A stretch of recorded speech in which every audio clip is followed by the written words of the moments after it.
Vamos começar uma série de estudos sobre a carta aos Hebreus.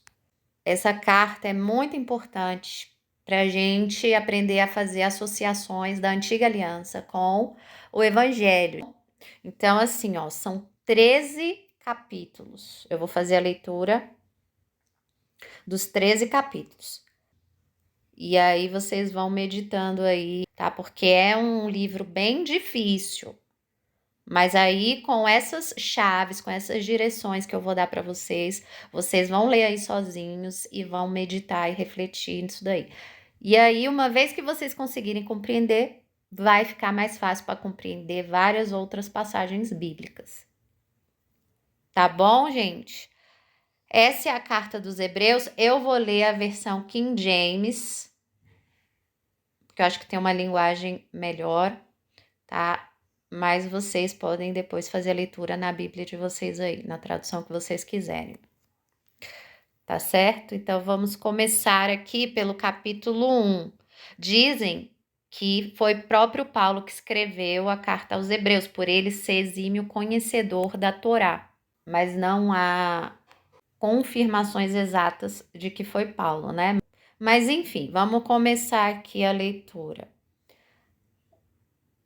No verso 1 diz assim: havendo Elohim, o Criador, desde a antiguidade, falado em várias ocasiões e de muitas formas aos nossos pais, né, aos patriarcas, aos antigos, por intermédio dos profetas. Ó, ele usando aqui o testemunho da aliança antiga. Nesses últimos tempos, nos falou mediante o Filho. Tá vendo que ele chama também ali últimos tempos, o tempo do Filho, a quem constituiu o herdeiro de tudo que existe e por meio de quem criou o universo, o cosmos. Gente, só uma observação. Aqui, o escritor de Hebreus estava explicando a revelação do Espírito para aquele povo que só conhecia a Torá, ele só conhecia as tradições, ele só conhecia o que os fariseus ensinavam, eles só conheciam isso. É a mesma coisa os católicos. Os católicos, eles só conhecem ali as coisas que a igreja ensina, a crisma, a missa, aquelas coisas lá. As pessoas estão acostumadas desse jeito, a seguir lá os líderes, eles estão acostumados com isso. Né? É difícil das pessoas buscarem a verdade independente, de forma independente, porque é uma inclinação da carne. Que, inclusive, por isso que o próprio testemunho antigo foi dessa forma. Mas os mestres, aqueles que deveriam ensinar, estavam ensinando tudo errado. Aqueles que deveriam pastoreavam tudo errado, como a gente vê no testemunho antigo. Né? A gente pode ler isso daí, né, em todo o testemunho antigo, e aí por isso que os profetas eram enviados para falar, vocês estão fazendo tudo errado. Aí o pai falava pelos profetas, porque o povo mesmo estava andando tudo errado. Né? E a gente viu isso também acontecendo, né, quando a Igreja Católica estava lá, né, ficou muito tempo ali naquela heresia, e aí levantou-se aqueles movimentos dos reformadores para trazer a revelação para aquelas pessoas que estavam caminhando aí no erro, né? Então, o pai, ele age assim, independente aí das denominações. Ele sempre promove aí algum movimento que traga as pessoas de volta para a verdade. Isso daí não tem como negar, né, gente? Mas a tendência da carne é ir se perdendo. Em todos os tempos. A pessoa recebe a revelação e aí vai passando o tempo, elas vão se perdendo, aí vai para as heresia, aí cada um escolhe um caminho, aí cada um tem uma opinião, e aí vai, e aí se perde tudo de novo. Foi assim desde que mundo é mundo, né? Aconteceu isso desde os tempos antigos. Então, aqui, ele está ensinando, o escritor de Hebreus está ensinando para esse pessoal aqui que estava acostumado com as tradições, a revelação do Messias. Para eles devia ser muito difícil, né, gente? Você imagina, você está acostumado ali, fazer de um jeito, você tem segurança daquele jeito que você está fazendo. Aí, de repente, aparece, né, uma pessoa lá se dizendo filho do Criador, né, e fazendo sinais e maravilhas, revelando a verdade. E aí as pessoas, né, deviam ficar bastante confusas. Então, assim, por isso que se fala muito sobre fé. Só que não é uma fé cega. Por quê? Porque aí, depois que o Messias ele cumpriu, né, o seu propósito aqui na Terra, foi enviado o Espírito Santo para trazer essa revelação.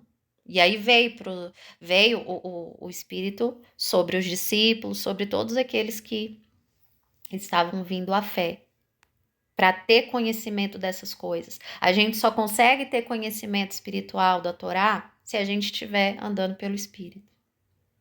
Da mesma forma como foi com os discípulos, da mesma forma como foi com Pedro. Pedro é um ótimo exemplo, porque quando o Messias estava com os discípulos, eles ainda não tinham Espírito Santo. E, inclusive, o Messias chamou Pedro de Satanás, né? Satanás é adversário, porque ele diz: arreda de mim, ele disse para Pedro: arreda de mim, Satanás, porque você só cogita das coisas que são da terra e não cogita das coisas que são do alto. Ali, com essa palavra, o Messias já estava ensinando pra gente aí, ó. Pedro estava andando aqui segundo os padrões da terra. Mas depois que o Messias foi embora, que veio o Espírito Santo, você vai ler as cartas de Pedro e ele já está com uma outra mente, ele já está com uma outra cabeça, uma outra mentalidade do Espírito. Ele já não está com a mentalidade na terra. Lê lá, gente. Que interessante. Vocês vão ver como mudou a cabeça de Pedro. Por quê? Porque ele já não andava segundo os padrões do mundo, mas segundo os padrões do Espírito. E é nessa perspectiva que a gente tem que aprender a enxergar a palavra. E aí, o escritor de Hebreus continua aqui, dando testemunho do Filho. E aí ele continua aqui no verso 3. Ele, que é o resplendor da glória e a expressão exata do seu ser, sustentando tudo o que há pela palavra do seu poder. Depois de haver realizado a purificação dos pecados, ele purificou, ele veio como cordeiro imaculado, deu a si mesmo para a purificação dos pecados. Gente, olha que obra maravilhosa. Aqueles que negam essa obra na vida dos outros estão negando o próprio Messias. É claro que a gente vai ter crente falso, crente que não nasceu de novo, aquele crente que é a lagarta, que só tem as anteninhas, mas vive igual o mundo, não tem mentalidade do reino, vive igual o mundo, mas só tem ali crachá de crente, é da boca para fora. É a lagarta ali que só tá pintadinha. Mas aqueles que verdadeiramente nasceram de novo, estes foram purificados pelo sangue do Cordeiro, tendo assim os seus pecados, as suas iniquidades e as suas transgressões apagadas pelo próprio Pai, gente. A gente não pode negar isso. Quem crê, quem tem fé no Messias, crê que ele pode fazer essas coisas. Então a gente tem que ter temor ao acusar e julgar, né, aqueles que estão aí andando na fé. Tem acontecido muito isso. As pessoas estão andando no caminho e muitos estão fazendo julgamentos, muitas vezes injustos, desconsiderando o poder do Pai da purificação do pecado. Então as pessoas estão negando o próprio Messias, gente. Seja por má fé ou por ignorância ou cegueira, né? Por isso que a gente tem que ter temor. E aí ele continua: depois de haver realizado a purificação dos pecados, ele se assentou à direita da majestade nas alturas, tornando-se tão superior aos anjos, quanto o nome que herdou é ainda mais excelente do que eles. Porquanto, a qual dos anjos mensageiros Elohim alguma vez afirmou: Tu és meu filho, e hoje eu te gerei. E outra vez, eu lhe serei pai e ele me será filho. Aqui o escritor está usando uma referência lá de Salmos para fazer paralelo, para mostrar para o pessoal. Vocês estão acostumados aí com Moisés, vocês estão acostumados aí com a leitura da Antiga Aliança? Pois lá na Antiga Aliança, quando está escrito isso daqui, tu és meu filho, hoje eu te gerei, era referente ao Messias, a esse que veio aqui, ó, purificar. Trazer a purificação, trazer testemunho do alto. É sobre ele que estava falando. Tá vendo? Ele está sempre fazendo aqui esse paralelo da antiga aliança com a nova. E mais uma vez, quando o Criador introduz o primogênito no mundo e declara: todos os anjos de Deus o adorem. Isso daqui está escrito na própria palavra, gente. Foi o próprio Criador que autorizou ali a adoração do Filho.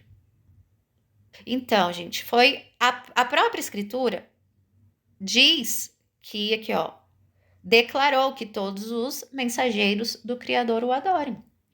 Adorem como um ídolo? Não, adorem pelo testemunho, pela obra que ele veio fazer em nome do Pai. O Filho veio ser Salvador em nome do Pai, na autoridade do Pai.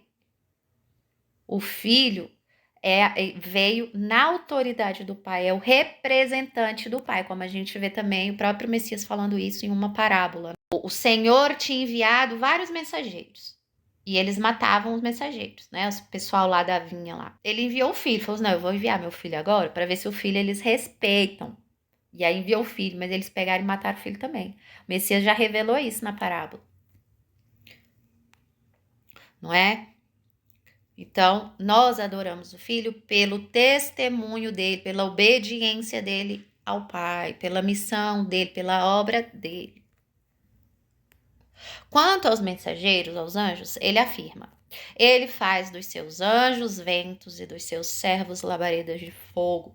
Entretanto, a respeito do filho, revela: o teu trono, ó Elohim, subsiste por toda a eternidade, e o cetro do teu reino é bastão da justiça. Aqui é interessante, tá Elohim? Porque Elohim, gente, Elohim não é nome próprio, Elohim é o título.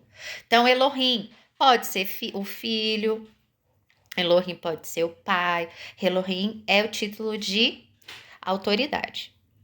Como a gente também vê aí o próprio Messias, né, falando sobre isso, em uma passagem, né, onde ele diz, né, ué, mas não diz a escritura, vocês são Elohim? E a palavra não pode ser alterada? Porque os fariseus estavam acusando o Messias de se fazer Elohim, né, de se fazer uma divindade. Amas o direito e odeias a iniquidade. Por esse motivo, Elohim, o teu Elohim, te escolheu e ungiu com óleo de alegria como a nenhum dos teus companheiros. E acrescenta, tu, Yahweh, no princípio, estabeleceste os fundamentos da terra. Os céus são obras das tuas mãos. Quer ver onde está isso, gente? Está aqui, ó, Salmo 45. A partir do verso 6. O teu trono, ó Elohim, permanece incólume por toda a eternidade, cetro de justiça e cetro do teu reino. Amas a justiça e abominas a impiedade, por isso o Eterno, teu Elohim, escolheu-te dentre todos os teus companheiros, ungiu-te com óleo de júbilo. Tá vendo? Eles usaram aqui essa passagem para dizer que essas profecias apontavam para o Messias. E aí acrescenta, tu, Yahuá, estabelecestes os fundamentos da terra e os céus são obras das tuas mãos. Eles perecerão, mas tu permanecerás. Envelhecerão como vestimentas e como um manto tu os enrolarás e como roupas serão trocados. Mas tu és imutável e os teus dias não têm fim.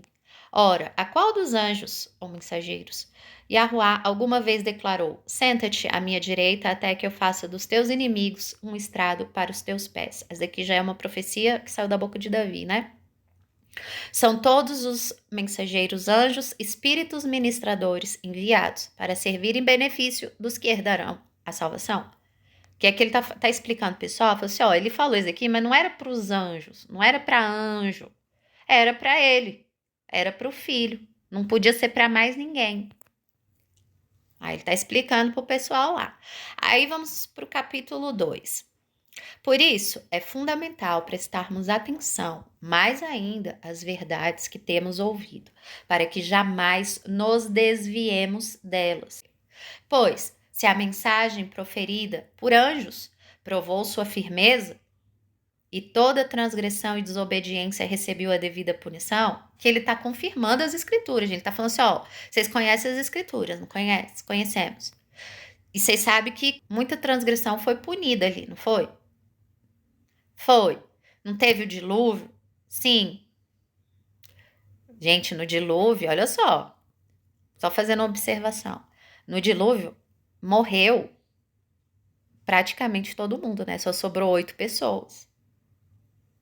Isso daí é para nos fazer meditarmos. Porque a gente vê aí muita gente falando, né? Ai, mas quer dizer que vai matar todo mundo? Ai, quer dizer que vai todo mundo pro inferno e tal, né? Assim, porque as pessoas elas se consideram boas. Esse é o problema, né? E não há ninguém bom, não há ninguém justo, diz a palavra. Então a gente não pode fazer julgamento pelo que a gente acha. A gente tem que aprender a fazer julgamento pelo que a Bíblia ensina.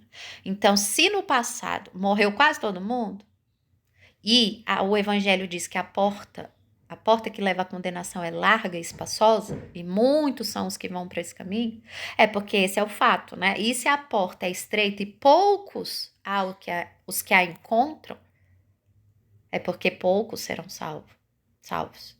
Esse é o fato da palavra, gente. A gente não pode julgar a nossa própria justiça com o nosso próprio entendimento. Porque o nosso entendimento é falha, é mundano, é terreno. A maioria das pessoas vê as coisas com as visões aqui desse mundo. E é aí onde elas erram. Se a nossa vida não está sendo transformada de acordo com o que a palavra ensina, se a gente não está andando pelo Espírito, é uma grande evidência de que a gente está com a mesma mentalidade dos antigos, que andavam pela carne. Mesmo ali se dizendo crente no Criador. Né? Você vê lá no tempo do Messias, as pessoas também deveriam se questionar, né? Então quer dizer que quem não acreditar nele aí, nesse Yahusha, então não é salvo? Então quer dizer que todo mundo vai para o inferno? Será que o pessoal lá, as pessoas, os religiosos lá daquela época não pensavam assim? Também? A gente está aqui cumprindo tudo, fazendo os votos, fazendo tudo direitinho. Quer dizer então que a gente vai para o inferno todo mundo? Será que eles não tinham essa dúvida também, gente? Né? Então assim, cada um vai dar conta de si mesmo. Apesar da gente, né, tá congregando, a gente precisar congregar com os irmãos, a gente tá caminhando, um aprendendo com os outros, a nossa peregrinação é individual, porque cada um vai dar conta de si mesmo. Então, assim, se a gente tá seguindo gente cega, a gente vai ser destruído também. Porque se a gente tem hoje a possibilidade de ter nossa própria Bíblia, mais juízo vai ter para quem rejeitar essa oportunidade. Então, vamos aproveitar aí essa oportunidade, porque é por onde o Pai fala conosco, né?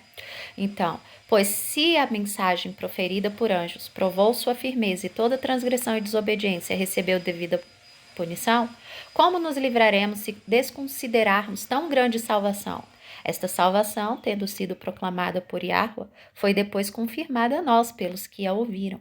E juntamente com eles, por intermédio de sinais, Yahweh testemunhou feitos portentosos, maravilhosos, diversos milagres e dons do Espírito Santo, distribuídos conforme sua vontade. Então veja aqui, ó, no tempo do Messias aconteceram muitos sinais, maravilhas, curas, coisas maravilhosas.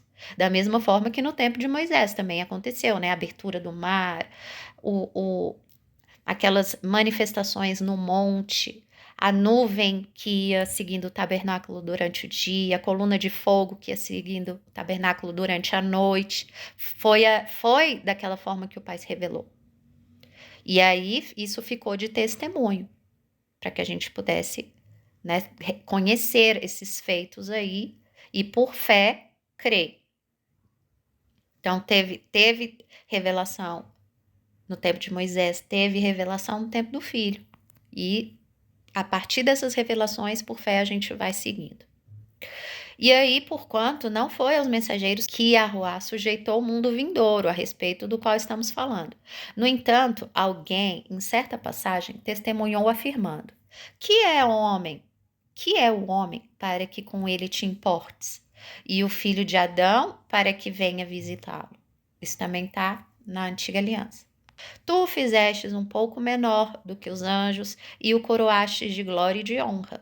Tudo sujeitastes debaixo dos seus pés. E ao sujeitar-lhe todo o universo cosmos, nada deixou que não lhe fosse sujeito. Contudo, hoje ainda não vemos que todas as coisas estejam submissas a eles. Enquanto a gente está neste mundo, a gente não vê que todas as coisas estão sujeitas ao Messias. Isso ele falando para aquele pessoal também que tinha acabado de receber revelação do Espírito, pelo testemunho do Filho.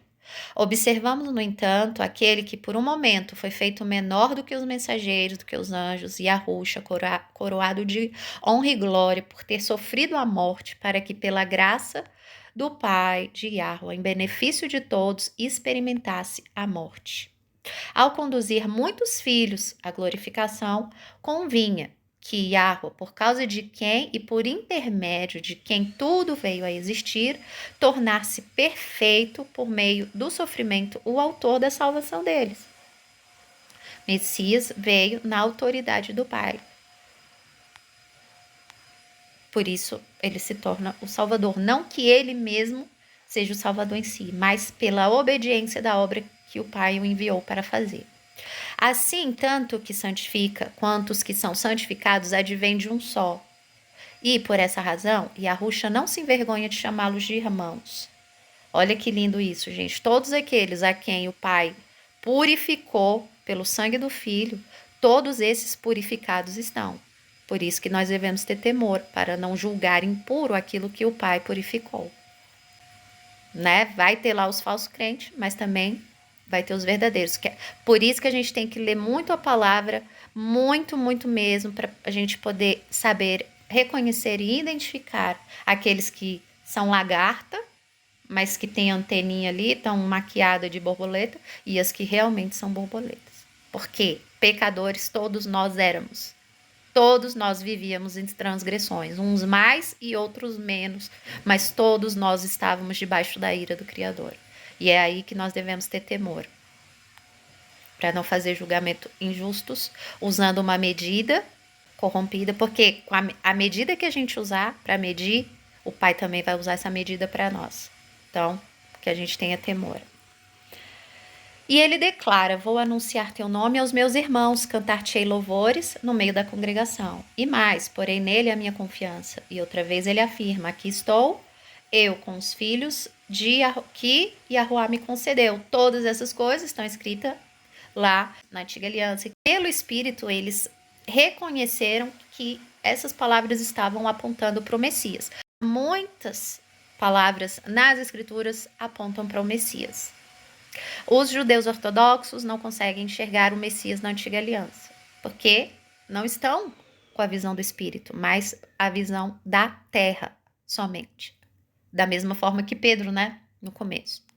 Portanto, visto que os filhos compartilham de carne e sangue, ele também participou dessa mesma condição humana, para que pela morte destruísse aquele que tem o poder da morte, a saber, o diabo, e livrasse todos os que ao longo de toda a vida estiveram escravizados pelo medo da morte. O que eu falei já em outros áudios, gente? No passado, eles não tinham esperança de vida eterna. Se hoje a gente vê aí judeu falando de vida eterna, a gente tem aí vínculo com reencarnação. Por quê? Porque isso eles pegaram lá dos pagãos. Entendeu? Por isso que no judaísmo tem aí esse negócio de reencarnação ainda. Eles trouxeram do paganismo. Mas, segundo a Bíblia, não existia esperança de vida eterna. Não existia esperança do reino. Não existia, gente. Não tinha. Morreu, acabou. Por isso que até Abraão fala, né? Quando ele pensa que mataram José. Abraão, não. Jacó, né? Quando ele pensa que mataram José, ele fala, eu vou descer pro Sheol, né? Que a tradução é inferno. Porque era a sepultura. Eles não tinham esperança no reino. E aí, por isso que tinham medo da morte. Era o poder da morte. O Messias trouxe a esperança da vida eterna do reino. Ou seja, é vencendo a morte. Vocês não vão mais para sepultura, vocês vão pro reino. Tá vendo? Não tem essa de reencarnação. A realidade a realidade de vida eterna é somente o reino. Todo o resto vem de paganismo, vem da cabeça aí, né, dos povos antigos aí que não tinham temor e nem a revelação da parte do Pai. Aí, estavam escravizados pelo medo da morte, pois é evidente que ele não auxilia os anjos, mas sim a descendência de Abraão. Por esse motivo, era vital que ele se tornasse semelhante a seus irmãos em todos os aspectos, a fim de que pudesse constituir-se sumo sacerdote misericordioso e leal em relação a Yahweh e pudesse realizar propiciação pelos pecados do povo. Ó, gente, aqui já vai começar a entrar nesse ponto importante que tem relação com o tabernáculo, com os sacrifícios, que é o que essa carta vai tratar mais a fundo, né? E é o ponto, né, que eu quero que vocês consigam entender direitinho, porque aí vai abrir várias portas de entendimento aí para muitas coisas da Torá, vai ser bem legal. Considerando, portanto, tudo o que ele mesmo sofreu quando tentado, ele é capaz de socorrer todos aqueles que semelhantemente estão sendo atacados pela tentação. Então veja aqui, né, que ele está dando testemunho do Messias, que pelo testemunho dele, ele veio a constituir-se o sumo sacerdote, que antes tinha um sumo sacerdote que tirava, né, que intervia, intercedia pelo povo diante do Criador. E aqui ele já começa ensinando que o Filho veio a ser sumo sacerdote do povo e fazer propiciação pelo pecado do povo. Tá bom, gente? Bom, é isso daí, tá? Acabou aqui o capítulo 2 e vamos fazendo aí essas leituras dessa carta dos Hebreus para que vocês entendam, consigam compreender melhor essa relação da antiga aliança com o evangelho, porque é muito importante a gente ter conhecimento dessas coisas. Tá bom, gente? Um grande abraço para vocês. Que o Pai abençoe a todos. Tchau, tchau.